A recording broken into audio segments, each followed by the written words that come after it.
Hammaga salam.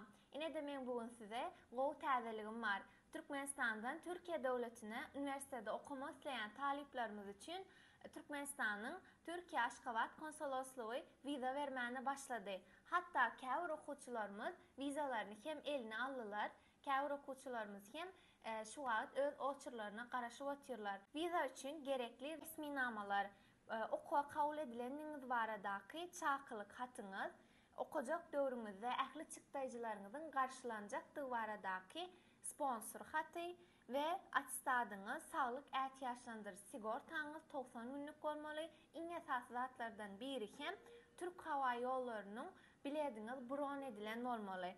Pasportyňyz we bularyň kopýalary. Şu dokumentlary alyp siz Türkmenistandaky Türkiye Aşgabat konsoloslugyna gidip vizaňyzy bastyryp bilersiňiz. Eger bu barada soraglaryňyz bar bolsa, biziň bilen şu nomerlerden habarlaşyp bilersiňiz.